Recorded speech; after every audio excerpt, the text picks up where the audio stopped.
Le bilan du mondial des gardiens, partie 2, place 16 à premier. C'est la deuxième partie de notre bilan des gardiens du mondial. Vous pouvez retrouver la première partie que j'ai publiée hier, des places 32 à 17. Et là, on va classer les meilleurs gardiens de ce mondial qui ont réalisé les meilleures performances lors de ce mondial au Qatar. En 16e place, j'ai mis Edouard Mendy. Parce qu'on a eu ce match manqué face aux Pays-Bas, mais la bonne nouvelle, c'est qu'il a fait ces 2 erreurs lors du match d'ouverture que les Sénégalais allaient, je pense, perdre. Mais à l'inverse, surtout, il y a eu ces 2 gros matchs face au Qatar pour remettre les Sénégalais en selle et surtout ce match face à l'Équateur pour ce 16e de finale et sortir du groupe. Ensuite, face à l'Angleterre, un peu comme son milieu de terrain, malheureusement, il n'a pas su élever son niveau de jeu, mais je l'ai trouvé quand même plutôt bon. À la 15e place, Kim, le gardien de la Corée du Sud. Cette Corée du Sud qui a été la sensation en battant le Portugal lors du dernier match de poule et qui s'est quand même qualifié pour jouer son 8e de finale de prestige face au Brésil. Moi, c'est surtout le commandement de la défense de Kim que je vois parce qu'en effet, c'était un bloc vraiment très compact qui a éclaté face au Brésil, mais c'était quand même une belle Coupe du Monde des Coréens. 14e place, Alisson. C'est le grand regret de cette Coupe du Monde. En effet, Alisson a eu peu de frappes à sortir. Il a été notamment très bon en 8e de finale face à la Corée du Sud sur certaines frappes où il a sorti des arrêts acrobatiques. Mais face à la Croatie, il n'a pas réussi à sortir presque le seul arrêt du match qu'il a eu à effectuer.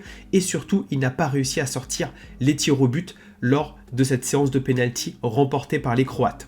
13e place, Kasper Schmeichel. Kasper Schmeichel a été au niveau de cette Coupe du Monde, contrairement à son équipe. On pouvait le craindre avec son début de saison vraiment pas top avec Nice, mais on l'a vu face aux Bleus, il a multiplié les arrêts et je trouve qu'il a été vraiment au niveau de cette Coupe du Monde. C'est dommage le but encaissé face à l'Australie en poule parce que ça empêche les Danois ensuite de se qualifier, mais c'était l'un des grands bonhommes de cette équipe plutôt faible danoise. Sergio Rochette à la 12e place. Le gardien uruguayen aura été l'un des grands bonhommes de ce mondial pour son pays, avec notamment ce pénalty arrêté face au Ghana qui permet ensuite à l'Uruguay de gagner 2-0 et presque de se qualifier.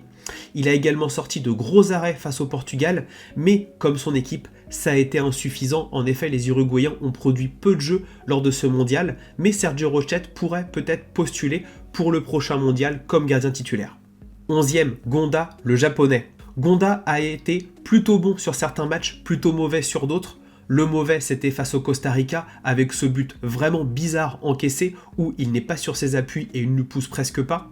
Et plutôt bon face à l'Espagne, à l'Allemagne, et surtout face à la Croatie, où il garde les Japonais dans le match. Malheureusement, au tir au but, il n'a pas réussi à sortir les arrêts qu'il fallait. 10e place, Aymen Damen, le gardien de la Tunisie. C'était une grosse surprise déjà sa titularisation parce que je pensais que ça allait être Ben Saïd. Mais contrairement à son match face au Brésil où il a encaissé beaucoup de buts, il n'a encaissé qu'un seul but dans la compétition et a le plus haut pourcentage d'arrêt avec 90%. Et surtout, j'ai beaucoup aimé sa connexion œil-main quand il a fait notamment cette main opposée face aux Danois. Et vraiment, j'ai trouvé très solide avec cette victoire de gala face aux Bleus lors du dernier match. À la 9e place, Al Oaïs de l'Arabie Saoudite. Le match d'ouverture de l'Arabie Saoudite face à l'Argentine a été un chef-d'œuvre d'Al Oaïs avec notamment beaucoup de sorties pour couper les avancées argentine et surtout beaucoup d'arrêts pour garder son équipe dans le match jusqu'à s'imposer.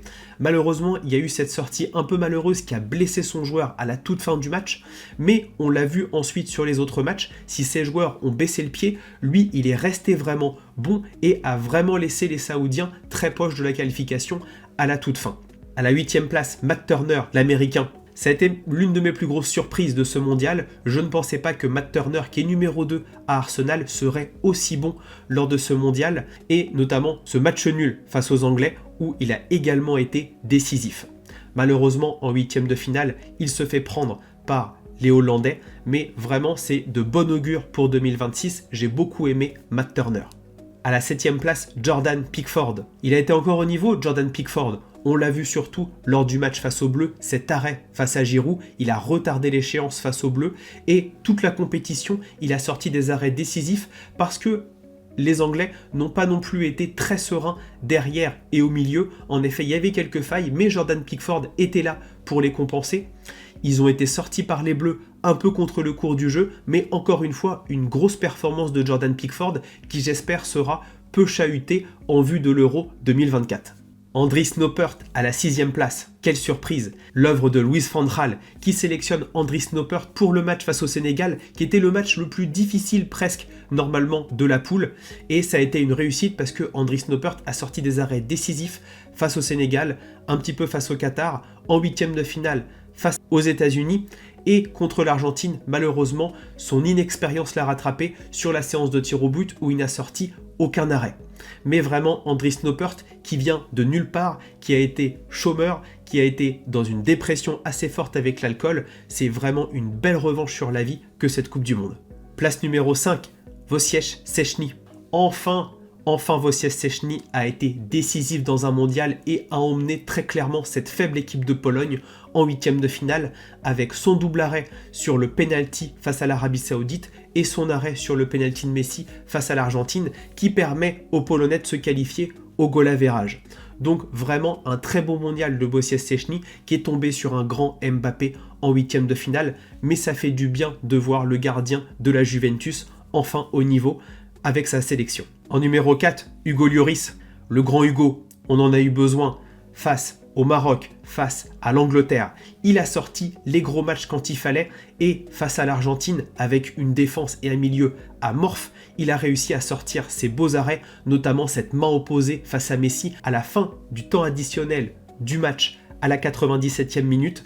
Il a été sensationnel, cependant, malheureusement, comme d'habitude, cette faiblesse au tir au but l'a rattrapé et l'empêche de remporter une deuxième Coupe du Monde. Mais bravo à Hugo Lloris, peut-être pour sa dernière Coupe du Monde.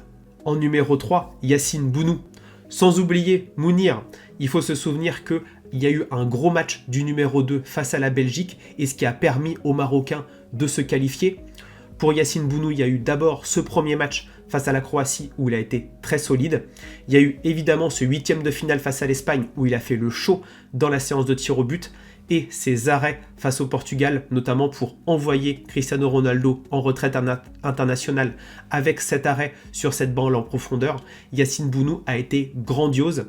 Malheureusement, il a craqué face à la France et pour la 3e place face à la Croatie, mais on a vraiment vu le potentiel de Yacine Bounou qui réalise peut-être le meilleur mondial pour un gardien africain de l'histoire. Je vous laisse en parler en commentaire.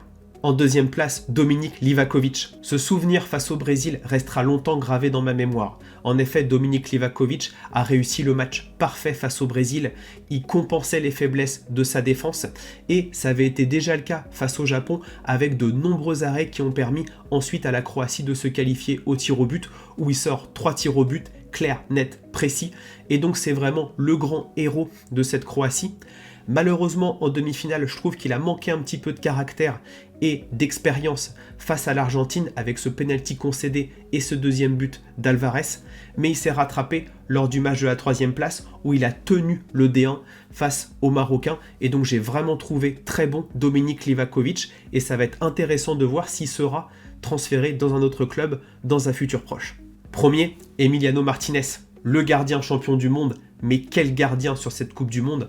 En effet, il y a eu les 2 séances de tir au but gagnées face aux Pays-Bas et malheureusement face à la France où il a été grandiose, on savait que c'était sa spécialité.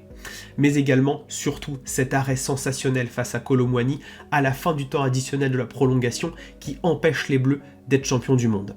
Et donc Emiliano Martinez a vraiment été le gardien qui a permis à l'Argentine de Messi d'être championne du monde. Et depuis qu'il a émergé, c'est vraiment lui le patron, sans oublier notamment son match face à l'Australie avec cette parade sur la fin. Et ça a été le maillon manquant de cette défense argentine qui a plutôt été bonne, même s'il y a eu des hauts et des bas, un petit peu comme leur équipe lors de ce tournoi et dans les matchs. Voilà, on referme le livre de la Coupe du Monde 2022. Ça a été génial d'analyser en amont les gardiens pendant la compétition et là un petit peu après la compétition, tous ces gardiens qui nous ont fait rêver lors de cette Coupe du Monde. Si vous souhaitez voir d'autres vidéos et suivre d'autres compétitions avec moi, n'hésitez pas à vous abonner à la chaîne Dernier Rempart. À très vite.